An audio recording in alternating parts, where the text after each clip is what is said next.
Hello, everyone. It's Zena, and it's Monday, November 19th, and it is day one of Thankful to the Core. If you are live right now, go ahead and give me a thumbs up so I can see that you are here with me. And feel free to ask any questions during this. Today is day one, and today we're going to talk about planking. And as you can probably tell, I am actually not at home right now. I am traveling. I am staying at a friend's house, so I have used their room here for my Facebook Live for you guys. But this is a great reason or a great point for me to make here that when you're traveling and you want to get in a workout, you don't necessarily need to have any equipment. I have no equipment in here. I have a carpet that I'm going to use to demonstrate these exercises for you. So there should be no excuses why you don't do any of the core exercises that I plan to review over the next 3 days, because you can do it without any equipment. And here I am traveling, and I'm going to teach this class for you. So as you know, I am a posture fanatic, specialist, therapist, whatever you want to call me, but I'm also a Pilates instructor, and so I work a lot with clients on how to strengthen their core. And so I want to make sure that we are teaching you core exercises that aren't going to wreck your posture. Most people who do core exercises think that it's crunches, crunches, crunches. And when we crunch, we actually do a lot of what we call thoracic flexion. And when we are flexed in our spine, it is really, it is perpetuating the already established flexion that you have in your body when you're in kyphotic posture. So if you're walking around with kyphosis and forward head, and then you do a bunch of crunches, it can just make everything worse. I have myself come out of doing desk work and then gone and done some crunches and had strained my own neck. So I've experienced this firsthand. So I'm really passionate about teaching you how to strengthen your core without doing too many crunches. We're going to talk more about crunches tomorrow, but today is all about planking, which is something that pretty much every boot camp, every class makes you do at some point or another. So anyway, let's go ahead and get started because I'm going to be demonstrating, and I want you to make sure you can hear me. I'm going to tell you what I'm going to demonstrate, then I'll come and demonstrate it, and then we'll come back and talk about it. So let's start with your basic plank that's face down on your forearms. So when you are in a face down plank on your forearms, the biggest mistake that people tend to make is they tend to round and put their head down and kind of use all these sort of chest muscles, and we're stretching out the back muscles. We're not really engaging the back muscles as much as we should. And it actually makes it easier to hold the position this way, so it's no secret why a lot of people do their planking this way. But if I correct the plank, 9 times out of 10, someone is not able to hold it for nearly as long because now we're suddenly utilizing the proper muscles and the muscles that tend to be really weak on us instead of using the muscles that we're strong in, that we're dominant in, and now it helps us hold this position. So that's the biggest mistake. So I'm going to go ahead and demonstrate that. And I'm going to just demonstrate first in kind of the incorrect position with my head down, my upper back rounded, and then I'm going to correct it. So I'm going to pull my shoulders down. I'm going to squeeze my my scapula together. I'm going to get my head in alignment with my spine, and I'm going to change the position of my hands, and let's see if you can kind of catch on and take a look at what that's at. So I'm going to take this off so you can see my positioning better. And I'm going to back up so you can see my positioning in this room on this really lovely, nice, comfy carpet. And I'm going to do it on my toes. I'm going to demonstrate a knee version of the plank in a second, but we're going to start on the toes so you can see. Watch me start to shake when I get into the correct position, okay? So here we are. Walk my feet back. I'm going to be in this sort of rounded position that most people are in. And now I'm going to correct it. And hold. And you can see my body shaking and struggling to hold that position. So as you can see, I squeezed my shoulder blades together behind me, got a little scapular retraction going. I also turned my palms face up and separated them. So when our hands are together and we're clasped like this, it's my biggest pet peeve, it tends to round our shoulders. When we go palms face up and we squeeze our shoulder blades together and we draw them down our back and we go palms face up, it actually externally rotates the shoulders and gets everything kind of opening and moving. And That will help you correct your plank position. Now, I didn't talk about what to do with the pelvis. So with the pelvis, we want to have the pelvis in what we call a neutral position. And that's when the pubic bone and the hip bones are on the same plane. So I'll show you what this looks like. So if I were to place my hands here in my pelvis, my thumb and my fingers are on the same plane. If I arch my back, you'll see my thumbs come forward. If I tuck my pelvis, my fingers come forward. So technically we want to be in that neutral position, which means when I'm looking at a plank from the side, which I'm about to show you, you'll see a little bit of an arch in the lower back because that's what we naturally have. We have a natural arch there in that lumbar spine that we want to maintain. Now, I'm going to again show it to you. When I'm in a rounded position with my upper body, my pelvis will tend to be rounded too. The moment that I pull my shoulders back, it's a little easier for me to get into a neutral position in my pelvis, okay? So I'll demonstrate it again. I'll kind of show you the tuck pelvis, and then I'll show you a little bit more what that neutral pelvis should look like in this toe plank position. So again, I'm going to come here. Let me lower this so you can get my arms in here. There we go. And I'm going to start in the kind of tucked under position here. And then once I correct my upper body, you'll see now I have a little bit more of an arch in my lumbar spine. And again, it requires a lot of core strength to hold this position. So you really have to pull your abdominals in and really tighten from that inner core. So like you're tightening up a tight pair of pants, you're pulling everything in. We'll talk a little bit more about some exercises you can do to strengthen that pulling in activation and that pulling in maneuver tomorrow. So stay tuned for tomorrow. Now, if you feel this in your lower back, there are two modifications. My first choice modification would be for you to go onto the knees. It is not a cop-out. It is very challenging to do a proper plank on the knees, and I will demonstrate that shortly. The other modification would be to take your pelvis and tuck it under just a little bit. So just tucking that pelvis under, and you'll feel a little stretch in your low back. You will also feel a little bit more of your abdominals able to engage. It's a little easier to engage your abdominals in this position. And you'll feel your glutes squeeze and your glutes engage. And that'll be really good for your lower back as well. So you'll do the position, and it will be really good for you because it'll support you a little bit more. However, when you take this tucked under position in your pelvis, it can tend to round your upper spine. So be careful that you're not compensating in your upper back as well when you take the tuck position. So I'm going to show it to you on the plank on the knees so you can see the position. And then I'm going to tuck the pelvis under a little bit so you can see how we do a little tuck in that pelvis. But again, pay attention to what happens to my upper body. I'm probably going to compensate, okay? So here I am on my knees. Lower that down again for you so you can see. And I've got this straight line from your knees to my shoulders.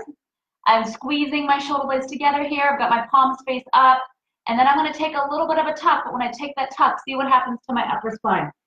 So like I said, it's a modification, but it's not a preferred modification. I'd rather you modify by placing the knees down and do the knee plank and just try to maintain that beautiful posture position in the neutral pelvis and the scapula upper body position being exactly where we want it to be. All right, so there you go. So other modifications is you do the same exact thing on your hands. So people do a lot of planking on their hands, especially if you're doing Pilates, like on a reformer. You want this exact same thought. So your hands are going to go on the ground, and you're going to walk your hands back, and you're going to think about squeezing your shoulder blades together. You want to find your neutral pelvis position here. Your arms are straight, your abs are pulling in, and you're going to hold that position. So on your hands is pretty much the same as on your forearms. If you want to amp it up, you're ready to take it to the next level. And that would be only if you can hold a full plank on the toes for a minute in proper position. Then you are ready to amp it up, which is very few people are ready to actually do that. But if you are, then you can lift one leg up off the floor. When you do that, you want to make sure that you're not arching in your lower back.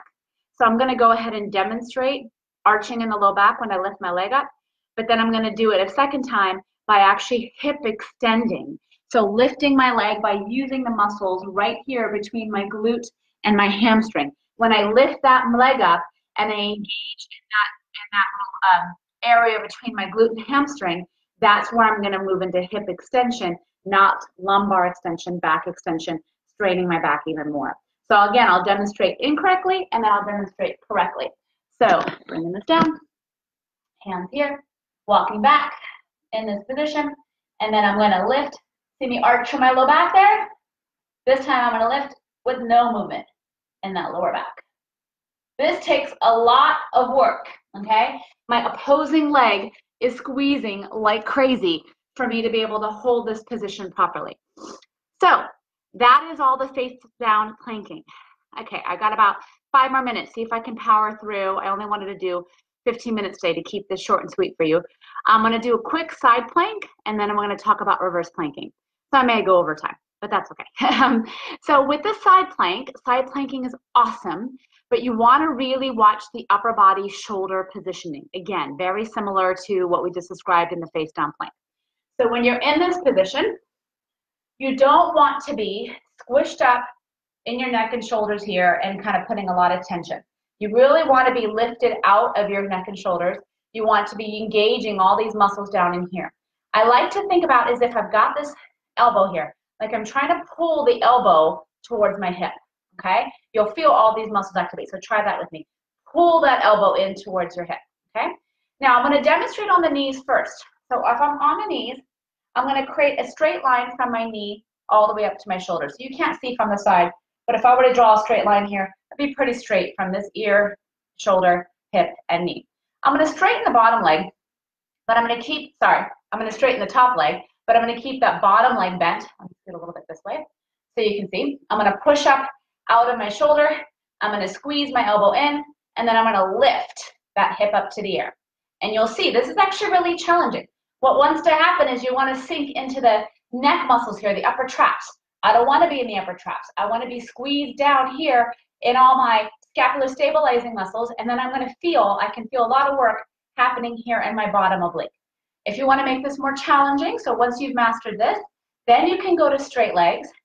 Sometimes the top leg coming over first is going to be more beneficial for you, so you can give that a try.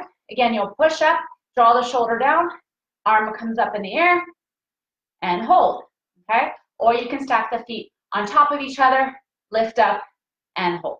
And again, what's happening with the upper body is super duper important. If you feel the tension in your neck and shoulders, that's not okay, okay? You want to get out of that and into these muscles down here, your lats, your serratus, your all your stabilizing muscles down in there. All right, so obviously what you do on one side, you should do on the other. We won't do that today. I'm going to progress to my favorite plank, which is a reverse plank, which very few people teach, which if there's one gift I could give to the universe, it would be this exercise because it's so beneficial. So many of you need to open up your chest. It's really important to get some breath and space going on in that part of your body. So I'm going to demonstrate this exercise, which automatically opens the chest. So here we are. Your fingertips are facing forward.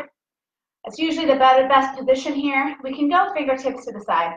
Fingertips facing away tends to be a little dangerous. You might slip. So again, this is sort of my favorite positioning. So if you notice, I'm not scrunched up on my shoulders. I'm pulling my shoulders down. I'm lifting my chest. My feet are hip width distance apart. Back up just a little so you can see. And I'm going to use all of these muscles back here, hamstrings and glutes, to now lift my hips up in the air and take a tabletop position. So I have a nice straight line from your knee to your shoulder. And again, I'm lifting my hips up in the air, and I'm going to hold this position. I feel a really, really intense stretch going on here in the arms and the chest. I'm feeling a lot of work in my glutes and hamstrings to push myself up. This is an exercise where you may only be able to hold it for 10 or 20 seconds in the beginning because it's really intense. But it's amazing for you. It works all of the posterior chain muscles, all the muscles on the back side of your body, which everybody really needs, okay? So I'm going to demonstrate the more advanced version of it. So what I gave you was a sort of a beginner's version, which I'd highly recommend you start with. The more advanced version, I just had to take off my socks because I didn't want to slip, but it requires, again, a lot of work from those posterior chain leg muscles. Your glutes and hamstrings need to work really hard to get yourself lifted. So I'll go ahead and push myself up into that position. I'll hold it for a few seconds, and then I'm going to demonstrate the ultimate, which is when you can lift one leg up off the floor. This is really challenging. I can probably only do one or two on each side, okay? So here we go. Fingertips forward, legs are straight. I'm gonna lift my hips, hold. I'm gonna make sure my toes are facing forward. My feet kind of wanted to turn out there, but my right one especially. But I'm gonna lift my chest, and then we're gonna lift. And that's all for today. So there you go. Those are probably the most challenging planking exercises. Your reverse plank position opens up the chest, strengthens the back, strengthens the hamstrings and the glutes. How long should you do this for? I would begin with holding your plank for about 30 seconds. If you can't do that, then start 20 seconds. If 30 seconds is easy, go up to 45 to a minute. There should be no reason why you have to hold a plank for longer than a minute. I would from there do variations, lifting leg up, alternating legs. There's no need to be doing a plank for 5 minutes at a time. If you can do a 5-minute plank, you're probably doing it incorrectly, but maybe not. Go ahead and send me a video of you doing a 5-minute plank and I'll take a look. All right, and then again, that form is really critical. So in my coaching programs, when I work with people online, I allow them, there's a place in my online program where you can upload pictures or video of yourself so I can check your form. So if you're watching this video and you want me to check your form, go ahead and just send it in an email towards me, and I'll take a look at it for you and let you know what I think. I love it when people check my form. When I'm at the gym doing my exercises, I expect to be corrected. If someone's not correcting me, then they're not a good instructor. I want someone to tell me to do it properly. So I'm happy to offer that to you. And I hope you have a great holiday. This is a holiday week for you. Great. I hope you have a great holiday day. If not, if it's just a regular Monday, I hope you have a great Monday. Tomorrow, again, we're going to talk about whether you should be crunching, whether your posture is in a proper place to be able to handle a crunch, and if not, what you can do instead to help strengthen those deep inner core muscles, get a flatter belly, have better posture, and just stand taller, look leaner, feel better, all that fun stuff. So happy Monday. I hope you're having a great day, and I'll see you tomorrow.